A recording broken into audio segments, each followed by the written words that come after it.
Radioactivity is the most important topic for class 10th ICSC. Radioactivity को समझना है तो पहले हमें एटॉमिक स्ट्रक्चर्स और उनकी प्रॉपर्टीज के बारे में बहुत अच्छे से समझना पड़ेगा। तो पहले हम एटॉमिक स्ट्रक्चर के बारे में आज आपको बताने जा रहे हैं, फिर धीरे धीरे आगे बढ़ाएंगे कि उसमें रेडियोएक्टिविटी का कनेक्शन कैसा है। Hello students, I am Manoj Batra. Welcome to my channel Batra classes Jhansi. बच्चों, तो पहले बात कर लेते हैं हम एटम की। ठीक है, वन बाय वन पॉइंट समझते जाएंगे। एटम मोस्टली तीन पार्टिकल से बना है, प्रोटॉन, इलेक्ट्रॉन, न्यूट्रॉन। ठीक है, प्रोटॉन और न्यूट्रॉन ये किसी भी एटम के न्यूक्लियस में होते हैं। ठीक है, और ये जो बाहर दिख रहे हैं दिस इज कॉल्ड न्यूक्लियस। देखो, दिस इज कॉल्ड न्यूक्लियस। और ये जो बाहर दिख रहे हैं इनको बोलते हैं ऑर्बिट्स। ऑर्बिट्स कह लो या फिर शेल कह लो, दोनों चीजें चलेंगी। इनके नाम होते हैं के, एल, एम और आगे बढ़ा सकते हो आप N and so on. Shell number 1, ये शेल नंबर 2, ये शेल नंबर 3 और ये शेल नंबर 4। 4 शेल हमने बना के दिखा दिया आपको। प्रोटॉन पर पॉजिटिव चार्ज होता है, इलेक्ट्रॉन पर नेगेटिव चार्ज होता है, न्यूट्रॉन पे कोई चार्ज नहीं होता। अब इस चार्ज का मैग्नीट्यूड होता है 1.6 इंटू 10 की पावर -19 कूलम। इलेक्ट्रॉन पर जो चार्ज है वो भी 1.6 इंटू 10 की पावर -19 कूलम। और न्यूट्रॉन पर तो कोई चार्ज है ही नहीं। सिंबल आप ई ले सकते हो दोनों के लिए, चाहे वो इलेक्ट्रॉन हो चाहे प्रोटॉन हो। बस यहां आप लगा दोगे प्लस और यहां लगा दोगे आप माइनस। ठीक है, ये माइनस कर देता हूं मैं। क्लियर?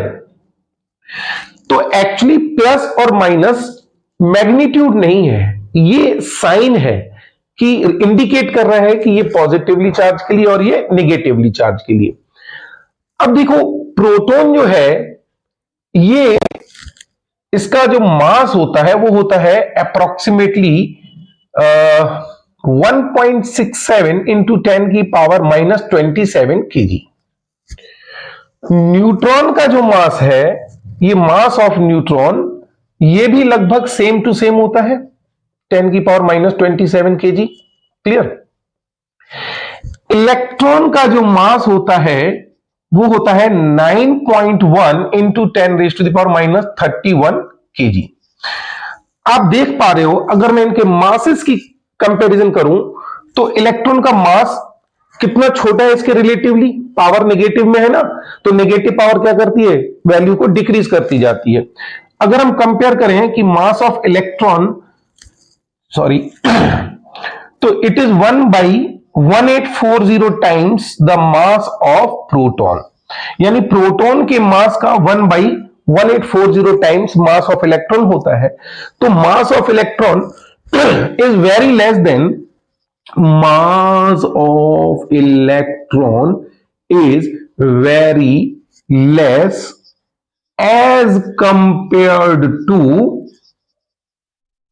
mass of proton और न्यूट्रॉन। इनके रिलेटिवली इसका मास बहुत कम होता है। इसलिए जब हम किसी एटम का वेट करने जाएंगे, मतलब हम उसको तौलेंगे, तो उसमें मास तो आना चाहिए इन तीनों का, लेकिन हम इसका मास निग्लेक्ट कर देंगे। Hence the mass of electron is neglected with respect to the mass of proton and neutron. याद रखो बच्चों, प्रोटॉन और न्यूट्रॉन को कंबाइंड वे में न्यूक्लियॉन्स बोला जाता है। न्यूक्लियॉन्स।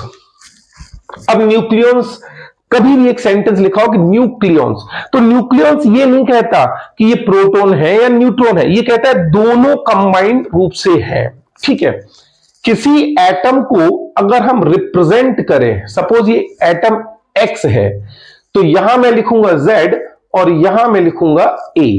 तो A का मतलब होता है मास नंबर। ए का मतलब क्या होता है, मास नंबर। अब मास नंबर का मतलब होता है mass of the atom. Mass of the atom किसकी वजह से है, प्रोटॉन की वजह से, न्यूट्रॉन की वजह से और इलेक्ट्रॉन की वजह से नहीं है। इलेक्ट्रॉन्स जो है ये हमारे यहां रोटेट करते रहेंगे। ठीक है, किसमें? शेल्स में या ऑर्बिट्स में। अब mass number is meaning mass of proton and neutron, या number of proton plus number of neutrons, इन दोनों का टोटल। जो प्रोटॉन होता है, देखो ये की पॉइंट स्टार मार्क करता जा रहा हूं, प्रोटॉन, तो number of protons are responsible for atomic number. मतलब किसी एटम का अगर हम बोलते हैं एटॉमिक नंबर, तो हम इसका मतलब यह बोलते हैं कि उसमें नंबर ऑफ प्रोटॉन्स कितने हैं। तो यहां जो हमने Z लिखा है, Z का मतलब है एटॉमिक नंबर, जो कि नंबर ऑफ प्रोटॉन्स के बराबर होगा, और या फिर नंबर ऑफ इलेक्ट्रॉन्स भी कह सकते हैं, क्योंकि किसी भी एक न्यूट्रल एटम में प्रोटॉन और इलेक्ट्रॉन की क्वांटिटी सेम होती है। ये जो मैंने सिंबल आपको लिख के दिखाया एटम का, इसका पहले हम एक एग्जांपल समझते हैं। सपोज करो ये Na है, ठीक है, इसमें 11 और 23 लिखा है। ये है एटॉमिक नंबर हमारा Z, जिसे हम 11 कहेंगे, जो कि नंबर ऑफ प्रोटॉन्स के इक्वल होना चाहिए, और यही हमारा नंबर ऑफ इलेक्ट्रॉन्स के भी इक्वल होना चाहिए, क्योंकि प्रोटॉन और इलेक्ट्रॉन की क्वांटिटी किसी न्यूट्रल बार बोल रहा हूं, न्यूट्रल एटम में सेम होती है। इसलिए अगर यहां हम इसकी बात करें, A जो कि मास नंबर है, ये 23 है, this is the sum of proton plus neutron. मैंने बोला अभी हाल, मास नंबर इन दोनों का रेस्पॉन्सिबल होता है, प्रोटॉन और न्यूट्रॉन यानी न्यूक्लियॉन्स का। अगर मैं यहां पर प्रोटॉन की क्वांटिटी 11 रख दूं, तो यहां से मैं N की क्वांटिटी निकाल सकता हूं, कितनी? 12। या फिर कुछ लोग फास्ट कैलकुलेशन करते हैं, तो इसमें से इसको माइनस कर देते हैं, तो हम कह सकते हैं number of neutrons equal to A minus Z, यानी कि 23 माइनस 11 यानी कि 12। तो नंबर ऑफ न्यूट्रॉन्स कितने हो गए? इसमें 12 हो गए, इसमें से सब्सट्रैक्ट कर दिया, हमने डायरेक्ट निकाल दिया। इस तरह से प्रोटॉन 11, इलेक्ट्रॉन 11 और न्यूट्रॉन हो गए हमारे 12। ये बेसिक चीजें हैं। सॉरी, अब क्या है इसमें, हम ये सारी चीजें क्यों बता रहे हैं, ये आगे जाके कनेक्ट होने वाली है, क्योंकि रेडियो एक्टिविटी के लिए ये चीजें जानना बहुत जरूरी है। पहले आप इसका एक स्क्रीनशॉट लीजिए, फिर इसके आगे की हम डिटेल बताते हैं। कुछ बच्चे गलत प्रेडिक्ट करके बैठ जाते हैं। क्या गलत प्रेडिक्ट करके बोलते हैं? Atomic number equals to proton equal to electrons. ये गलत बात है, ये ऐसा नहीं होता है। ये होता है ओनली फॉर न्यूट्रल एटम। किसके लिए? ओनली फॉर न्यूट्रल एटम, जैसा अभी हमने आपको बताया। सपोज करो हमारे पास एक सोडियम एटम है, इसमें से एक इलेक्ट्रॉन निकल गया, तो बन जाएगा Na प्लस और एक इलेक्ट्रॉन। अगर मैं इसकी बात करूं तो देखो आप, इसमें प्रोटॉन कितने हैं? 11, इलेक्ट्रॉन कितने हैं? 11, न्यूट्रॉन कितने हैं? 23 माइनस 11 यानी कि 12। Na की बात करूं तो आज भी इसमें प्रोटॉन कितने हैं? 11, इलेक्ट्रॉन कितने हैं हमारे? 10, क्योंकि एक निकल गया, और न्यूट्रॉन कितने हैं हमारे? 12। आप देख पा रहे हो, प्रोटॉन 11 है, न्यूट्रॉन 12 है, प्रोटॉन 11 है, न्यूट्रॉन 12 है, यानी कि मास नंबर इसका अगर हम कहें तो 23। मास नंबर हम Na प्लस आयन का बोले तो भी हम क्या कहेंगे? 23। दोनों के मास नंबर में कोई चेंज नहीं है, यानी प्रोटॉन में कोई चेंज नहीं है, लेकिन इलेक्ट्रॉन कितने हो गए? 10। अगर एटॉमिक नंबर इलेक्ट्रॉन होता तो फिर इसका एटॉमिक नंबर 10 होना चाहिए था, जो कि नहीं है। इसका मतलब एटॉमिक नंबर का कनेक्शन किससे है? प्रोटॉन से। जब हम न्यूक्लियस की पूरी जानकारी लेंगे तभी हम रेडियो एक्टिविटी में आगे बढ़ेंगे, क्योंकि न्यूक्लियस फिनोमेना ही होता है रेडियो एक्टिविटी। हमें न्यूक्लियस के बारे में पूरी डिटेल चाहिए कि आखिर इसके अंदर क्या होता है। कई आश्चर्यजनक बातें हैं जिन्हें हमें समझना जरूरी है कि प्रोटॉन पर अगर प्लस चार्ज है तो न्यूक्लियस के अंदर ये सस्टेन कैसे कर लेते हैं, क्योंकि प्लस प्लस चार्ज क्या करते हैं? रिपल्सन करते हैं। तो रिपल्सन करते हैं तो फिर ये एक जगह एक स्पेस में रह कैसे लेते हैं, स्टेबल कैसे हो जाते हैं? इनको तो रिपेल करना चाहिए, न्यूक्लियस का तो फॉर्मेशन ही नहीं होना चाहिए। दैट मीन्स व्हाट, इसके अंदर कोई ऐसी पावर है, सुपर नेचुरल पावर, जो सारे प्लस चार्ज को अपने साथ बांध के रखती है। तो ऑल प्रोटॉन्स इनसाइड कैसे रह लेते हैं? इसका रीजन है due to nuclear force. Nuclear force पे जैसे ही हम आते हैं तो हमें धीरे धीरे समझना पड़ेगा न्यूक्लियर फोर्स क्या है। ये बहुत शॉर्ट रेंज फोर्स होते हैं। शॉर्ट रेंज फोर्स क्या मतलब है? शॉर्ट रेंज फोर्स यानी कि ऐसे फोर्सेस जो बहुत कम डिस्टेंस पे जब दो पार्टिकल पहुंच जाए और अचानक से एग्जिस्टेंस में आ जाए, अचानक से, ठीक है ना। तो ये वैसे तो एग्जिस्ट नहीं करेंगे, लेकिन दो पार्टिकल इतने पास आ जाए, इतने पास कि बिल्कुल ना के बराबर डिस्टेंस बचे, लेकिन ना कहेंगे हम उसको। ऐसी स्थिति में ये शॉर्ट रेंज फोर्स डेवलप हो जाते हैं, जिसको कहते हैं न्यूक्लियर फोर्स। और ये अट्रैक्टिव इन नेचर होते हैं। एक चीज समझना बहुत जरूरी है, अट्रैक्टिव इन नेचर मैंने वर्ड यूज क्यों किया? देखो बच्चों, जैसे प्लस और माइनस दो चार्ज हैं, ठीक है ना, ये एक दूसरे को अट्रैक्ट करते हैं। तो प्लस और प्लस चार्ज हैं, तो ये एक दूसरे को क्या करेंगे? रिपेल करेंगे। लेकिन ये कभी रिपेल करते ही नहीं है, ये अट्रैक्ट करते हैं, भले उस पर कोई भी चार्ज हो या ना हो। तो चार्ज इंडिपेंडेंट होते हैं। ये फोर्स क्या होते हैं? Charge independent. मतलब चार्ज का इससे कोई लेना देना नहीं है। ये अलग टाइप के फोर्स है जो कि बहुत शॉर्ट डिस्टेंस होने पर एक्ट करना स्टार्ट कर देंगे। तो हम ये समझ चुके हैं कि एटॉमिक नंबर क्या है और न्यूक्लियर फोर्स क्या है। ये प्रोटॉन प्रोटॉन के बीच में भी एक्ट करता है, ठीक है, प्रोटॉन न्यूट्रॉन के बीच में भी एक्ट करता है और न्यूट्रॉन न्यूट्रॉन के बीच में भी एक्ट करता है। अब बात कर लेते हैं इलेक्ट्रॉन्स की। इलेक्ट्रॉन्स जो है ये एक फिक्स्ड ऑर्बिट में घूमते हैं। किसमें घूमते हैं? फिक्स्ड ऑर्बिट में। और ये जो फिक्स्ड ऑर्बिट है ये अलग अलग शेल्स हैं, KLMN, इसलिए जो है इनको फिक्स्ड ऑर्बिट को हम क्या कह सकते हैं? फिक्स्ड ऑर्बिट में घूमते हैं तो इनकी एनर्जी क्या होती है? फिक्स होती है फॉर हर एक ऑर्बिटल के लिए। मतलब अगर इसमें कोई इलेक्ट्रॉन रोटेट कर रहा है तो इसकी एक फिक्स एनर्जी है, इसमें कोई रोटेट कर रहा है तो एक फिक्स एनर्जी, बट इससे उसकी एनर्जी क्या है? डिफरेंट है। दूसरा, कभी आपने सोचा कि इलेक्ट्रॉन अगर रिवॉल्व कर रहा है तो क्या अपनी एनर्जी को लूज नहीं करेगा? हम दिन भर काम करें, मेहनत करें, तो क्या हम अपनी एनर्जी को लूज नहीं करते? करते हैं ना। लेकिन इलेक्ट्रॉन लूज क्यों नहीं कर रहा है अपनी एनर्जी को? एक्चुअली में ध्यान रखना, electron don't lose or radiate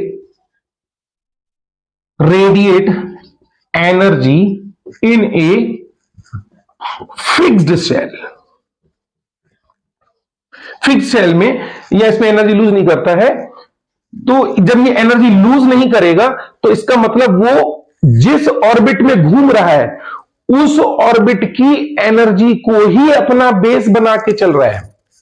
जिस ऑर्बिट में घूम रहा है वो ऑर्बिट ही उसकी एनर्जी को क्या करे हुए है? मेंटेन किए हुए है। उसको एनर्जी वो ऑर्बिट ही प्रोवाइड कर रहा है जहां वो घूम रहा है। तो इसी वजह से जब ये अपनी एनर्जी को नहीं करते रेडिएट, ठीक है ना, अपनी मतलब जैसे एनर्जी रेडिएशन, इस शब्द का मतलब क्या है? Electron don't lose or radiate. Electron जब ऊपर से नीचे आए या नीचे से ऊपर से नीचे आए तब वो अपनी एनर्जी को लूज कर सकता है। हम यहां पर है, यहां से हमने मान लो यहां पर मेरी एनर्जी है 100, कितनी है? 100, और मैं नीचे वाली शेल में आ गया ऐसे, अब मेरी एनर्जी हो गई 80। तो 80 एनर्जी इसलिए हो गई क्योंकि इस ऑर्बिटल की एनर्जी क्या है? 80 है। तब जाके मैंने 20 एनर्जी को क्या कर दिया? लूज कर दिया। तो हम एक शेल से दूसरे शेल में जब जंप करते हैं, डाउन आते हैं, तो हम एनर्जी को रेडिएट करते हैं। तो सपोज करो ये इलेक्ट्रॉन यहां से यहां कूद गया, जंप करके आ गया, तो जब इलेक्ट्रॉन जंप करके आया तब ये अपनी एनर्जी को रिलीज करेगा। तब ये अपनी एनर्जी को रिलीज करेगा इन द फॉर्म ऑफ फोटोन। किसके फॉर्म में रिलीज करता है? फोटोन के फॉर्म में अपनी एनर्जी को रिलीज करता है। तो electrons don't lose or radiate energy in fix shell, that is why these are called stationary orbits। तो ये स्टेशनरी ऑर्बिट्स है, इनकी एनर्जी फिक्स है, इलेक्ट्रॉन की एनर्जी उसी ऑर्बिट के अकॉर्डिंग है, इसलिए ये अपनी एनर्जी को कभी रेडिएट नहीं करते हैं। लेकिन इलेक्ट्रॉन जब higher level to lower level में आते हैं तो अपनी एनर्जी को in the form of photon क्या करते हैं? रिलीज करते हैं। और जो दूसरे शेल में जंप कर गए, जिसकी स्टेशनरी ऑर्बिट की एनर्जी है, तो इलेक्ट्रॉन उसी एनर्जी लेवल पे आ जाएंगे, इलेक्ट्रॉन की एनर्जी वही हो जाएगी, फिर उसके बाद वो लूज नहीं करेंगे जब तक वो वापस जंप ना करें। ठीक है, एक चीज है। अब हमको समझना है ऑर्डर, मतलब एटम की साइज बड़ी है, न्यूक्लियस की साइज छोटी है। तो साइज का मतलब क्या होता है? एटॉमिक साइज का मतलब होता है, atomic size means distance of valence shell electron और outermost electron from the centre of nucleus. तो आप समझो, यहां हमने सेंटर मान लिया इसका, और मान लो कि ये हमारा वैलेंस शेल इलेक्ट्रॉन है, सबसे आखिरी इलेक्ट्रॉन जो है वो यहां है। तो यहां से यहां तक की जो डिस्टेंस होगी इसे हम रेडियस कहेंगे एटम की। यहां चाहे हम इसे रेडियस कहें, चाहे हम साइज ऑफ एटम कहें। तो एक तो इसको समझना जरूरी है। अब एटम की साइज का ऑर्डर क्या होता है? That is most important. तो order of atomic size is 10⁻⁻10 metre. ये एटॉमिक साइज का रेडियस होता है, मतलब ऑर्डर ऑफ एटॉमिक साइज होता है। ठीक है, क्योंकि न्यूक्लियस देखो ये छोटा साइज है, तो इसका साइज का ऑर्डर क्या होता है? तो हम कहेंगे साइज ऑफ न्यूक्लियस इज 10⁻⁻15 और 10⁻⁻14 मीटर। तो आप देख रहे हो ये नंबर छोटा है, नेगेटिव पावर है ना 10 की, तो नेगेटिव पावर क्या करती है? साइज को डिक्रीज करती है। तो साइज न्यूक्लियस का क्या है? छोटा है। अगर हम इसके कंपेयर में करें तो देखो कितना छोटा है, या तो 10⁻⁻5 टाइम्स या 10⁻⁻4 टाइम, दैट इज 10⁻⁻5 टाइम्स और 10⁻⁻4 टाइम्स ऑफ न्यूक्लियस। ठीक है, तो ये चीज समझना हमारे लिए बहुत जरूरी है।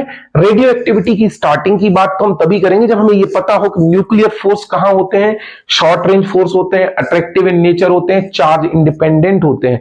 तो जब इनमें जब ये किसी भी, जैसे प्रोटॉन आप कह रहे हैं रिपल्सन हो रहा है इनके बीच में, तो रिपल्सन हो गया तो क्या होगा? आसपास दूसरा कोई चार्ज पार्टिकल होगा या न्यूट्रॉन होगा, तो उसके साथ तो वो अट्रैक्शन करेगा ना। तो दूर जैसे ही जा रहा था तो उसने क्या कर दिया? उसको अट्रैक्ट कर लिया, क्योंकि शॉर्ट डिस्टेंस पे ये अट्रैक्टिव फोर्स भी एक्ट करता है, इसलिए न्यूक्लियस में बंधे रहते हैं ये प्रोटॉन और न्यूट्रॉन। ये इंपॉर्टेंट फैक्टर इसमें जो बोर्ड में क्वेश्चन बनता है, एटॉमिक साइज का ऑर्डर दैट इज 10⁻⁻10 मीटर, जो कि क्वेश्चन बनते हैं। और ये एटॉमिक साइज ऑफ न्यूक्लियस जो कि 10⁻⁻15 और 10⁻⁻14 होगा। ठीक है, तो इसका पहले अब आप स्क्रीनशॉट लीजिए, फिर अब इसके आगे की कहानी बताते हैं। बच्चों, अब हम बात कर लेते हैं कि किसी भी एटम के ऑर्बिट में या फिर शेल में कितने मैक्सिमम इलेक्ट्रॉन्स रह सकते हैं। ये फर्स्ट शेल, ये सेकेंड शेल, ये थर्ड शेल, नाम इसका के, एल, एम, एन, ओ, पी, क्यू, इस तरह से कैपिटल लेटर से लिखे जाते हैं और शेल्स को स्मॉल से लिखा जाता है। मैक्सिमम इलेक्ट्रॉन्स अगर किसी भी शेल में हो सकते हैं, मैक्सिमम नंबर ऑफ इलेक्ट्रॉन्स वो हो सकते हैं हमारे 2n स्क्वायर। कितने हो सकते हैं? 2n स्क्वायर, वेयर n का मतलब क्या है? Number of shell. सपोज करो मैंने आपसे पूछा कि ये फर्स्ट शेल है, इसमें कितने इलेक्ट्रॉन होंगे, तो हम क्या करेंगे, एन की वैल्यू 1 रख देंगे और हम बोलेंगे मैक्सिमम इलेक्ट्रॉन्स कितने होंगे, 2 इंटू 1 स्क्वायर, कितना आ जाएगा 2 आंसर। सेकेंड शेल में पूछेंगे तो कितना आएगा आपका, बोलो मैक्सिमम इलेक्ट्रॉन्स कितने आएंगे, बोलो that is 2 into 2 square. N equal to 3 में कितने आएंगे, बोलो मैक्सिमम 2 इंटू 3 स्क्वायर, तो ये कितना आ गया 8, ये कितना आ गया 18। ऐसी एन इक्वल टू 4 में अगर हम आपसे पूछ लें तो क्या आएगा, 2 इंटू 4 स्क्वायर, तो कितना आ जाएगा 32।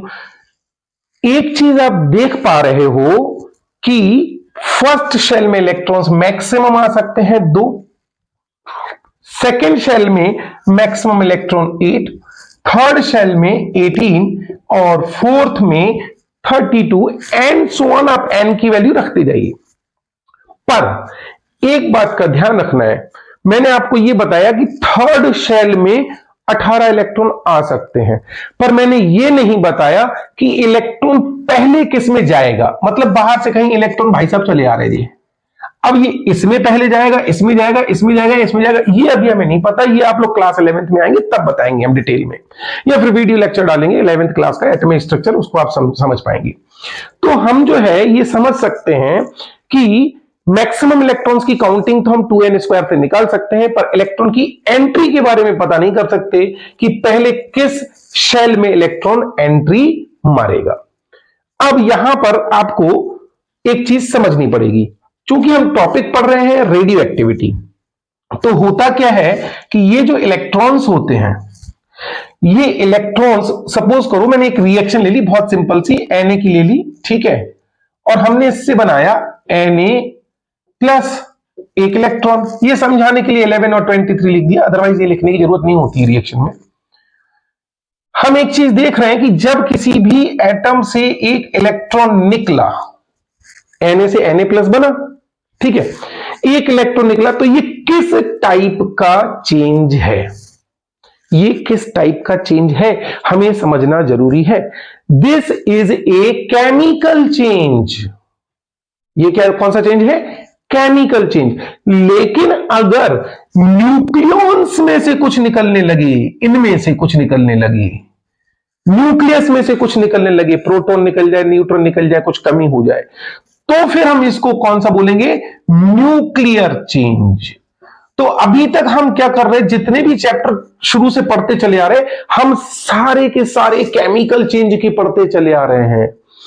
अब हम पहली बार पढ़ रहे हैं कि हाँ न्यूक्लियस में भी ऐसा कुछ होता है कि इसमें से भी प्रोटॉन और न्यूट्रॉन बाहर निकलते हैं।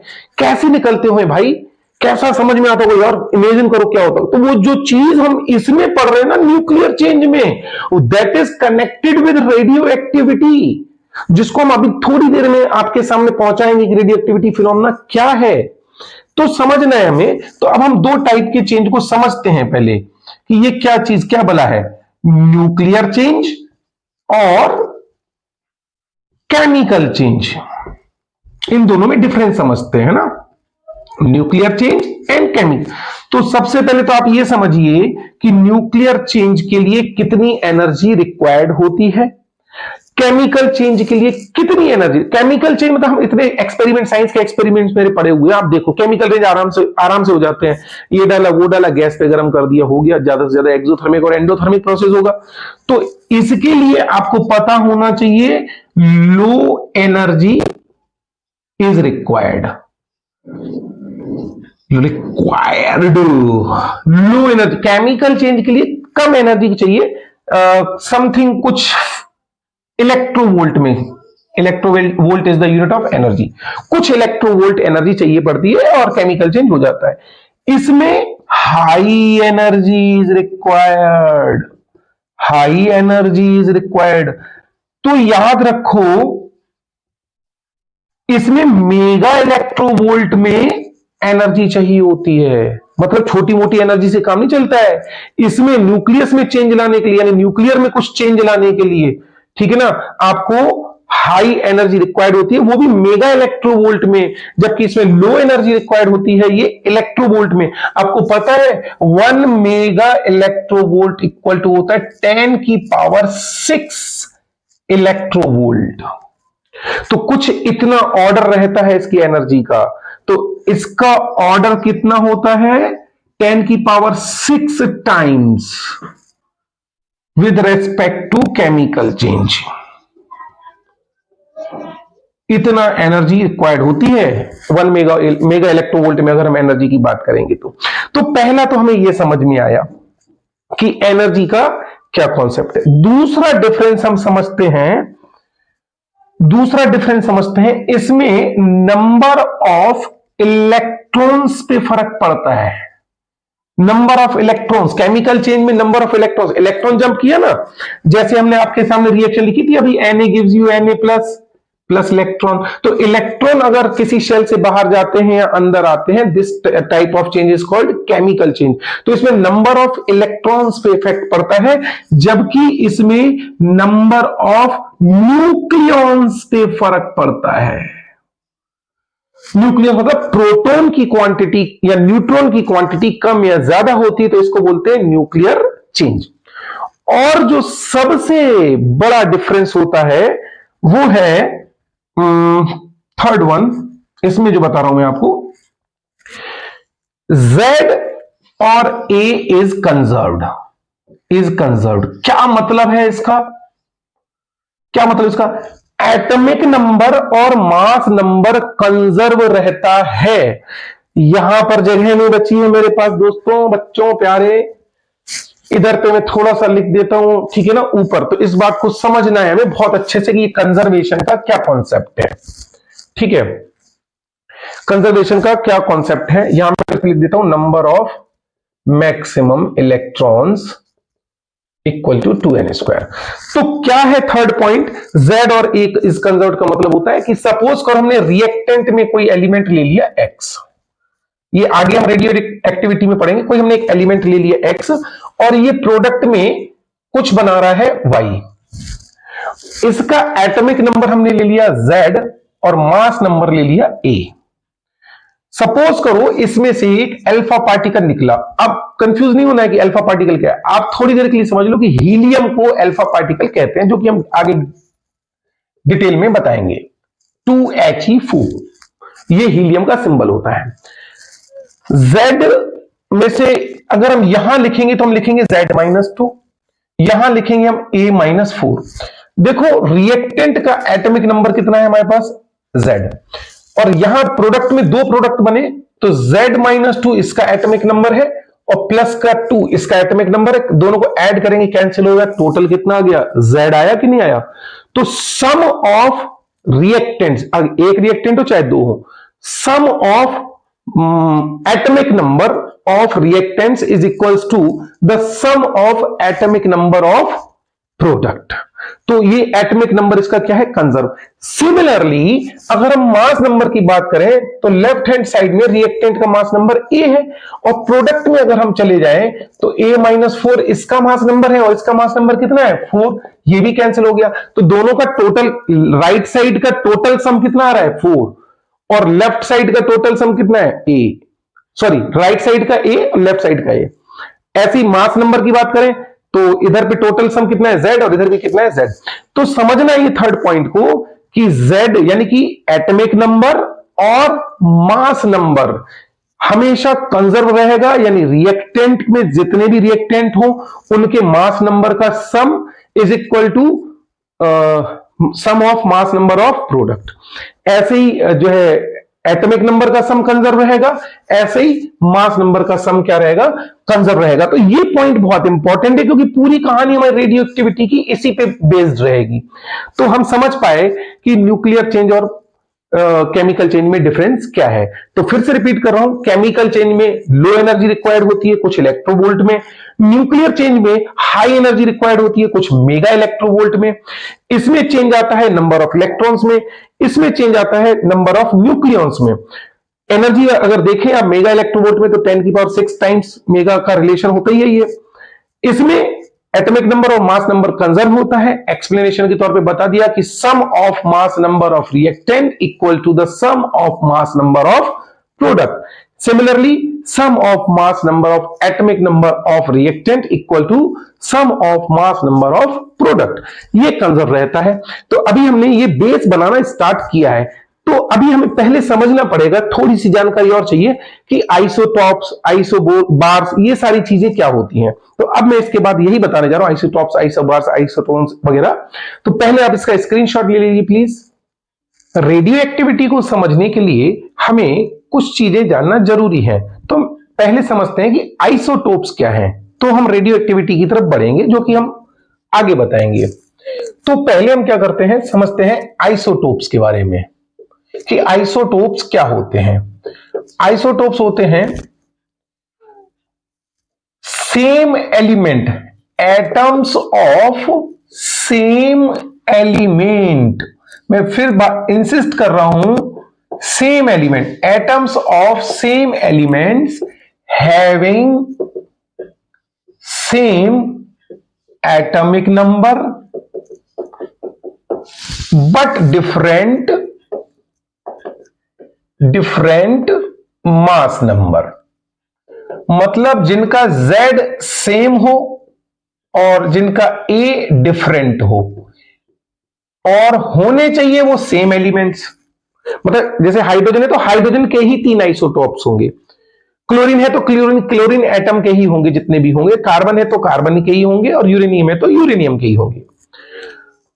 फॉर एग्जाम्पल हमने हाइड्रोजन के 3 आइसोटॉप्स ले लिए, 1H1, 1H2 और 1H3। ठीक है, इसमें इनका एटॉमिक नंबर देखो आप क्या है, सेम है। Z की वैल्यू यानी कि नंबर ऑफ प्रोटॉन्स की वैल्यू कितनी है, 1। लेकिन अगर हम इसमें न्यूट्रॉन की बात करें तो न्यूट्रॉन 1 - 1, इसमें से इसको सब्सट्रैक्ट कर देंगे, डायरेक्ट न्यूट्रॉन आ जाते हैं हमारे। कितने होंगे हमारे, बोलो, 0। प्रोटॉन और इलेक्ट्रॉन तो सेम ही है ना, इसमें भी प्रोटॉन इलेक्ट्रॉन 1, इसमें भी प्रोटॉन इलेक्ट्रॉन 1। न्यूट्रॉन की बात करें अगर हम इसमें, तो इसमें न्यूट्रॉन कितने होंगे, बोलो, 2 - 1 यानी कि 1। इसमें देखो प्रोटॉन और इलेक्ट्रॉन तो सेम ही है, 1। न्यूट्रॉन कितने हैं, 3 - 1, कितना आ जाएगा, 2। ये 3 हाइड्रोजन के आइसोटोप्स हैं। ये तो आप हाइड्रोजन बोलते हो इसको आप, है ना। इसको आप बोल सकते हो प्रोटियम भी बोल सकते हो, प्रोटियम। ठीक है, इसको ड्यूटीरियम बोलते हैं, ड्यूटीरियम। और इसको ट्राइटियम, ट्रिटियम भी बोलते हैं, ट्राइटियम भी बोलते हैं। ठीक है, 3 आइसोटोप्स हो गए। हमें एक एक करके छोटे छोटे पॉइंट्स को समझना ज्यादा जरूरी है। सेम एलिमेंट, देखो सबके सब हाइड्रोजन है, कोई दूसरा तो नहीं है, तो एक ही एलिमेंट में बात चल रही है। सबसे पहले समझते हैं position in periodic table. Position in periodic table, देखो पीरियोडिक टेबल जो है वो मॉडर्न पीरियोडिक टेबल की बात चल रही है, मेंडलीफ की नहीं बात चल रही, क्योंकि मेंडलीफ तो बता ही नहीं पाया कि आइसोटोप्स को कहां रखना चाहिए। लेकिन मोजले ने जो मॉडर्न पीरियोडिक टेबल बताई, उन्होंने बोला कि सेम ग्रुप में इनको रखा जाना चाहिए। क्यों रखा जाना चाहिए, क्योंकि मोजले ने यह डिस्क्राइब किया है कि जो पीरियोडिक टेबल है it is based on atomic number, जबकि मेंडलीफ ने उसे बताया था किसके बेसिस पे, मास नंबर। तो मोजले ने डिस्कशन किया मेंडलीफ से कि भाई अगर इनके मास नंबर डिफरेंट है तो इन्हें डिफरेंट ग्रुप में रखो, क्योंकि आप तो कह रहे हो मैंने तो पीरियोडिक टेबल मास नंबर के बिहाफ पे बनाई है। अब भाई मोजले, मेंडलीफ भाई कंफ्यूज, बोले बात तो सही करा लौंडा कि 1 2 3 इनके मास नंबर तो यार अलग अलग है, तो मैंने अलग अलग क्यों नहीं रखा। अब रख इसलिए नहीं पाए क्योंकि प्रॉपर्टीज तो मैच कर रही है ना बाबा, तो इसलिए जो है ये इन्होंने नहीं डिस्क्राइब कर पाए कि ऐसा क्या है। लेकिन मोजले ने बताया नहीं नहीं आप गलत हो, आप मास नंबर को फैक्टर हटाओ, आप एटॉमिक नंबर को फैक्टर लो। एटॉमिक नंबर जो है इसको अगर आप सेम रखते हो, सेम ग्रुप में रखते हो, तो उसकी वजह इन्होंने जस्ट क्लियर की, एटॉमिक नंबर इसका बेस पीरियोडिक टेबल का होना चाहिए। ठीक है, जस्टिफाइड। चूंकि सेम नंबर ऑफ इलेक्ट्रॉन्स है, सेम नंबर ऑफ इलेक्ट्रॉन्स है इसमें, ठीक है ना। तो अगर सेम नंबर ऑफ इलेक्ट्रॉन्स है तो इनकी केमिकल प्रॉपर्टीज सेम होनी चाहिए, बिल्कुल सही बात है। क्योंकि केमिकल प्रॉपर्टीज किस पे डिपेंड करती है? नंबर ऑफ इलेक्ट्रॉन्स पे। जबकि न्यूक्लियर चेंज किसकी वजह से डिपेंड करता है? Number of proton and neutron, यानी न्यूक्लियॉन्स पे। तो सेम नंबर ऑफ इलेक्ट्रॉन होने की वजह से इन सब की केमिकल प्रॉपर्टीज सेम होंगी। ठीक है, एक ये बात जस्टिफाइड हो गई, ये एग्जांपल जस्टिफाइड हो गया। अब आइसोटोप को दो हिस्सों में कैटेगराइज किया गया। आइसोटोप्स दो हिस्सों में कैटेगराइज किया गया, एक स्टेबल और एक अनस्टेबल। अब अनस्टेबल और स्टेबल का मतलब क्या है? स्टेबल मतलब जो हमें आराम से इजीली मिल जाते हैं स्पेस में, यानी कि एक शब्द और सीखना है हमें पहले तो, most abundant. Abundant, most abundant का मतलब होता है जो नुकसानदायक ना हो, जो ज्यादा क्वांटिटी में हमें आराम से मिल जाए, वो मोस्ट एबंडेंट होता है। तो हमने बताया कि आइसोटोप्स को दो हिस्सों में कैटेगराइज किया गया, स्टेबल और अनस्टेबल। स्टेबल जो मतलब सिंपली आराम से मिल जाए और कोई रिएक्टिविटी, मतलब केमिकल रिएक्टिविटी तो करें बट उसमें न्यूक्लियर चेंज ना आए। अनस्टेबल को बोला गया रेडियो एक्टिव। ये रेडियो एक्टिव डिके करते हैं, कुछ अल्फा बीटा गामा रेज वगैरह एलिमिनेट करते हैं, जो कि हम आगे पढ़ेंगे। अनस्टेबल किसे कहें, स्टेबल किसे कहें? स्टेबल आइसोटोप्स वो होते हैं जिसमें नंबर ऑफ प्रोटॉन्स और number of neutrons are just exactly equal और नियरली इक्वल। एक आध न्यूट्रॉन ज्यादा हो तो जरूरी नहीं कि वो अनस्टेबल हो जाए या रेडियो एक्टिव हो जाए। ठीक है, लेकिन अगर अनस्टेबल है तो पक्की बात है कि न्यूट्रॉन की क्वांटिटी प्रोटॉन की क्वांटिटी से ज्यादा होगी। और अगर नंबर ऑफ न्यूट्रॉन्स ज्यादा होंगे, एक रेशियो होता है कि न्यूट्रॉन और प्रोटॉन का रेशियो क्या होना चाहिए, एक फिक्स रेशियो से अगर ज्यादा है तो ऐसे आइसोटोप्स अनस्टेबल या रेडियो एक्टिव कहलाएंगे। अब हमने जो एग्जांपल सामने लिखा है यहां ध्यान से देखेंगे, इसमें तो न्यूट्रॉन है ही नहीं, इसमें न्यूट्रॉन एक है। इस वाले में ड्यूटेरियम में प्रोटॉन भी एक है और इलेक्ट्रॉन भी एक है। क्योंकि इलेक्ट्रॉन तो सब में सेम है तो केमिकल प्रॉपर्टीज तो सेम है, ये तो समझ में आता है। भले वो रेडियो एक्टिव भी क्यों ना हो, केमिकल प्रॉपर्टी तो सेम शो करेगा, नंबर ऑफ इलेक्ट्रॉन सेम है। यहां पर हम देख पा रहे हैं कि न्यूट्रॉन है दो और प्रोटॉन है एक। तो न्यूट्रॉन दो है, प्रोटॉन एक है, यानी neutron is greater than proton. कौन सी कंडीशन लगी? अनस्टेबल आइसोटोप की। तो ये तीन आइसोटोप्स में ये वाला जो आइसोटोप है ट्राइटियम, ये रेडियो एक्टिव सब्सटेंस है क्योंकि ये अनस्टेबल है, इसमें न्यूट्रॉन्स ज्यादा हैं। जस्ट इक्वल या नियरली इक्वल के केस में आइसोटोप नहीं होता। तो ये हाइड्रोजन के हमने तीन आइसोटोप्स को समझ लिया। मोस्ट एबंडेंट की बात करें अगर हम, तो ये दोनों प्रोटियम और ड्यूटेरियम ये मोस्ट एबंडेंट है, नुकसानदायक नहीं है, ज्यादा क्वांटिटी ज्यादा रेशियो में आराम से मिल जाते हैं। पर ये बहुत कम radio active substances unstable isotope बड़ी मुश्किल से मिलते हैं। कुछ एग्जाम्पल और समझते हैं। दूसरा एग्जाम्पल समझते हैं, कार्बन के तीन आइसोटॉप्स होते हैं, सबका एटॉमिक नंबर कितना है? 6। कार्बन 6, 12, 13, 14। अब देखो इसमें प्रोटॉन और इलेक्ट्रॉन तो सभी में कितने हमारे 6 ही हैं, तो इसलिए केमिकल प्रॉपर्टीज तो सेम होंगी। लेकिन अगर हम न्यूट्रॉन की बात करें तो इसमें कितने हैं? 6, इसमें कितने हैं? 7, इसमें से इसको सब्सट्रैक्ट कर दो, इसमें कितने हैं? 8। तो हम यहां देख पा रहे हैं प्रोटॉन 6 और 8 है।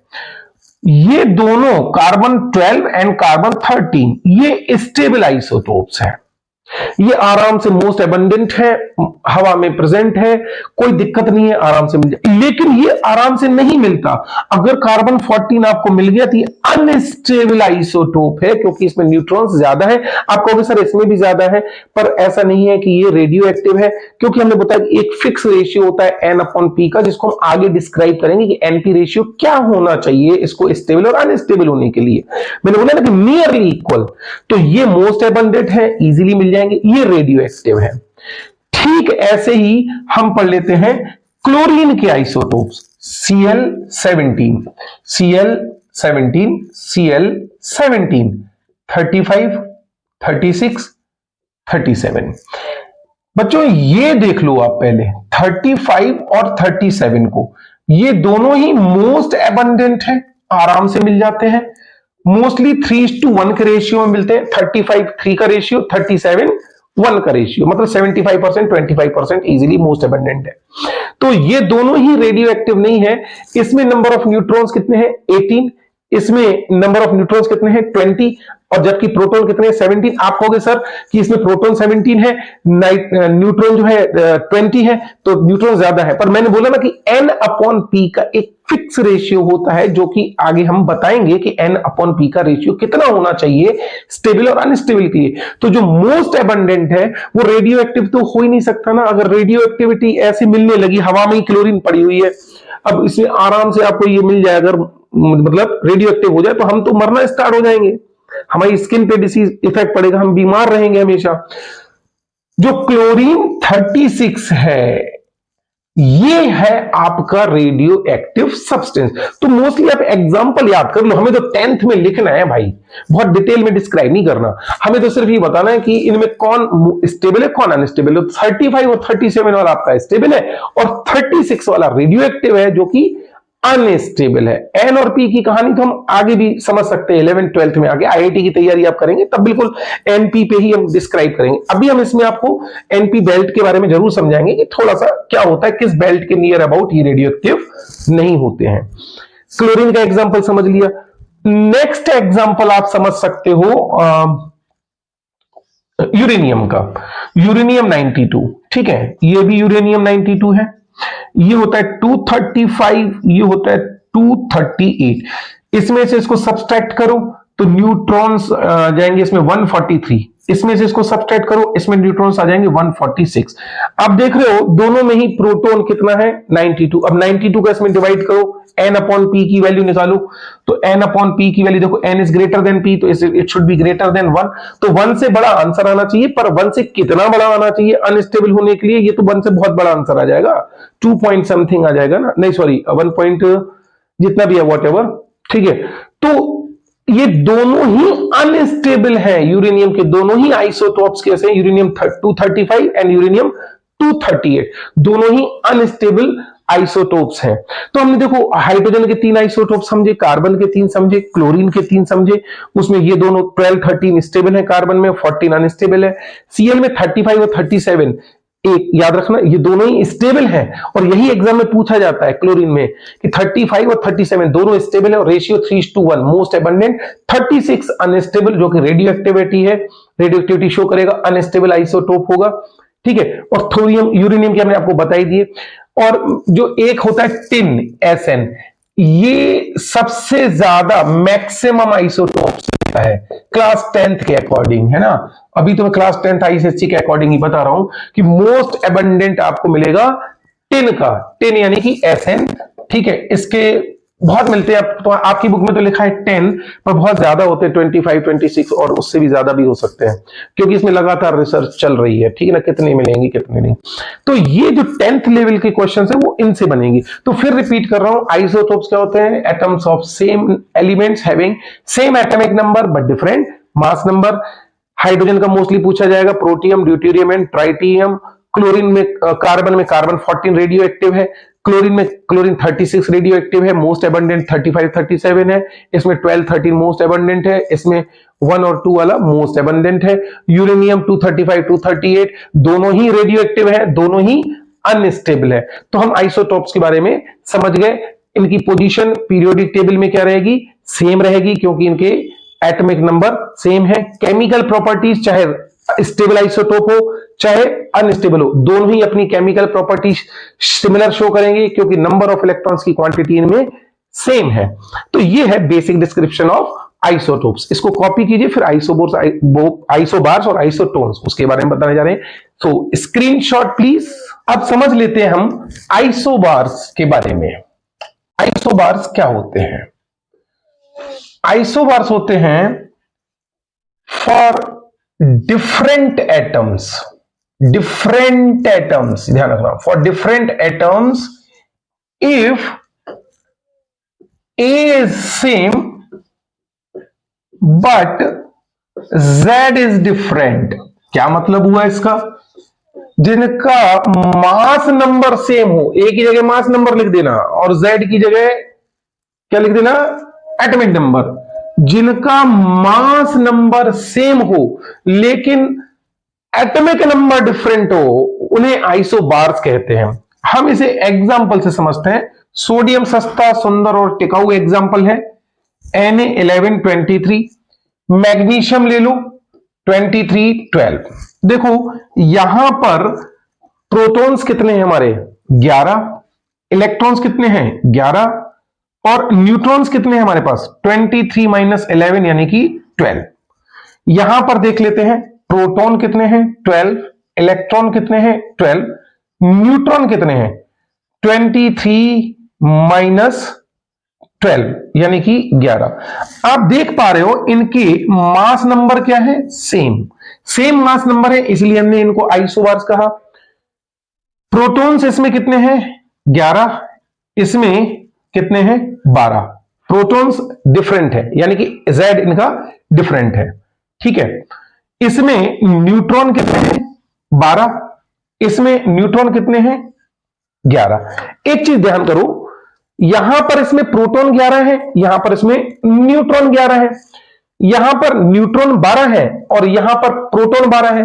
तो जब किसी में प्रोटॉन और न्यूट्रॉन आपस में इंटरचेंजेबल हो, जैसे ये और ये आपस में इंटरचेंजेबल है, न्यूट्रॉन और प्रोटॉन की क्वांटिटी इंटरचेंजेबल है, तो ऐसे आइसोबार्स को आप मिरर आइसोबार का भी नाम दे सकते हो, मिरर आइसोबार्स। तो मिरर आइसोबार्स मतलब जिसमें प्रोटॉन और न्यूट्रॉन की क्वांटिटी आपस में इंटरचेंजेबल है। अदरवाइज आप आइसोबार्स तो इन्हें कह ही सकते हो कि उनके मास नंबर सेम है, एटॉमिक नंबर डिफरेंट है। Position in periodic table, position in periodic table. अब समझो जिनका एटॉमिक नंबर ही अलग है, मोजले की पीरियोडिक टेबल यह कहती है जिनके एटॉमिक नंबर डिफरेंट है तो इन्हें डिफरेंट प्लेस पे रखना चाहिए। मेंडलीफ ने कहा था कि नहीं साहब मैंने तो बनाई है periodic table on the basis of, किसके बिहाफ पे बनाई है मास नंबर। अगर मास नंबर के बिहाफ पे बनाई है तो मोजले भाई ने पूछा किससे, मेंडलीफ भाई से, कि मेंडलीफ भाई इनको एक ही ग्रुप में रख दो ना, क्यों नहीं रख रहे इनके मास नंबर से में। बोले यार लेकिन प्रॉपर्टी तो अलग है, हमें तो अलग रखना पड़ेगा। बोले अलग है तो फिर उसकी वजह बता, वजह नहीं बता पाए मेंडलीफ। मोजले ने वजह बताई, भाई इनके एटॉमिक नंबर डिफरेंट है तो केमिकल प्रॉपर्टीज डिफरेंट होंगी, इसलिए केमिकल प्रॉपर्टीज डिफरेंट है क्योंकि इलेक्ट्रॉन्स डिफरेंट है, तो इन्हें अलग अलग ग्रुप में रखना चाहिए। तो due two of different atomic numbers they have different groups, ठीक है, डिफरेंट ग्रुप में इनको रखा जाएगा। दूसरा एक एग्जांपल और ले लेते हैं, नाइट्रोजन ले लें, कार्बन और नाइट्रोजन कितना होता है 714, ये 6, ये वाला हमने क्या उठा लिया आइसोटोप ले लिया कार्बन का कोई एक, और हम दो डिफरेंट एलिमेंट में कंपेयर कर रहे हैं। सिमिलर में तो कह नहीं रहे ना कि कार्बन वहां तो हम आइसोटोप वर्ड यूज कर रहे होते। तो हम यहां पर अगर हम बात कर रहे हैं तो यहां पर देखेंगे हमारे पास एटॉमिक नंबर, मास नंबर इनका क्या है सेम, एटॉमिक नंबर डिफरेंट है, तो ये भी एक दूसरे के क्या है आइसोबार्स। इसमें प्रोटॉन कितने काउंट करो 6, इलेक्ट्रॉन 6, न्यूट्रॉन इसमें से इसको माइनस कर दो 8। यहां पर देखो प्रोटॉन कितने हैं 6, electron 7, proton 7, electron 7, neutrons minus करो 7, ठीक है। यहां क्या ये मिरर आइसोबार्स है, नहीं, यहां पर प्रोटॉन कितने हैं 6 और यहां पर प्रोटॉन कितने हैं आपके 7, यहां न्यूट्रॉन कितने हैं 14 - 6 8, और यहां न्यूट्रॉन कितने हैं 7। तो ये एक दूसरे के इंटरचेंजेबल नहीं है, तो ये मिरर आइसोबार्स नहीं होंगे। हाँ आइसोबार्स हैं, ये आइसोबार्स तो है, लेकिन मिरर आइसोबार एक स्पेशल वर्ड लगा के आपको कंफ्यूज कर सकते हैं और कुछ नहीं है। तो ये आइसोबार्स के बारे में हम समझ गए, और पीरियोडिक टेबल में इनकी पोजीशन डिफरेंट होगी क्योंकि इनके एटॉमिक नंबर डिफरेंट है। अब समझते हैं आइसोटोन्स को, ठीक है। आइसोटोन्स क्या होते हैं, जिनमें सेम नंबर ऑफ न्यूट्रॉन्स हो, same number of neutrons in different elements. Different element जरूरी रखना है ना, same number neutrons but different protons और इलेक्ट्रॉन्स, डिफरेंट प्रोटॉन्स और इलेक्ट्रॉन्स। जिनमें न्यूट्रॉन की क्वांटिटी सेम हो उन्हें आइसोटोन्स कहेंगे। एग्जांपल को याद करने की ट्रिक याद कर लो, ये 11 ये 23, सोडियम सबको याद रहता है, सोडियम के जस्ट आगे आता है मैग्नीशियम, एक एक ऐड कर दो तो कितना आएगा 12 24। इसमें काउंट करो प्रोटॉन कितने हैं 11, इसमें प्रोटॉन कितने हैं 11, जितने प्रोटॉन हैं उतने इलेक्ट्रॉन हैं, तो इसमें भी इलेक्ट्रॉन कितने हैं, इसमें इलेक्ट्रॉन 12। न्यूट्रॉन अगर हम काउंट करेंगे तो इसमें से माइनस करेंगे a माइनस जेड, यानी कि 12 माइनस 23 माइनस 11, तो कितना आ जाएगा 12। और यहां पर इसमें माइनस करेंगे तो न्यूट्रॉन 24 माइनस 12 कितना आ गया 12। तो दोनों में आप देख रहे हो न्यूट्रॉन्स की क्वांटिटी क्या है, सेम। तो न्यूट्रॉन की क्वांटिटी सेम है, तो ये दोनों क्या हो गए, आइसोटोन्स। एक एग्जांपल और देख लेते हैं, पोटेशियम और कैल्शियम 1939, इसमें 1 ऐड कर दो, याद रहेगा आराम से। 19 में 1 ऐड करो 20, इसमें 1 ऐड करो कितना हो जाएगा 40। इसमें देखो न्यूट्रॉन्स कितने आ जाएंगे 39 माइनस 19 20, इसमें न्यूट्रॉन्स देखो कितने हैं 40 माइनस 20 कितने हैं 20। आप देख रहे हो दोनों में न्यूट्रॉन्स क्या है, सेम, लेकिन यहां प्रोटॉन 19 है और इलेक्ट्रॉन भी 19 है, यहां पर प्रोटॉन और इलेक्ट्रॉन कितने हैं 20। तो इसमें प्रोटॉन की क्वांटिटी तो डिफरेंट है, लेकिन न्यूट्रॉन की क्वांटिटी क्या है, सेम है, तो इसलिए इनको क्या कहेंगे, आइसोटोन्स। तो 3 टॉपिक सीखे हमने, isotopes, isobars and isotones. Isotopes मतलब सेम एलिमेंट में same atomic number but different mass number. Isobars mass number same, atomic number different. Isotones same number of neutrons. अब इसकी कनेक्टिविटी कहीं ना कहीं आपको रेडियो एक्टिविटी से जोड़ के रखेगी। तो यहां तक मैंने आपको पार्ट 1 फिनिश किया है। पार्ट 2 भी हम कोशिश करेंगे आज ही रिलीज कर दें, नहीं तो कल तक रिलीज कर देंगे, जिसमें हम बताएंगे आपको कि रेडियो एक्टिविटी एक्चुअली में आई कहां से इसकी रिसर्च हुई और फिर उससे कौन कौन सी रेज निकलती हैं। बहुत सरप्राइजिंग चीज है एक्चुअली, इसको आप समझोगे तो बड़ा मजा आने वाला है इसको। तो पार्ट 2 के लिए वेट कीजिए, बहुत जल्दी आज या कल में रिलीज कर देंगे। Thank you for watching my video.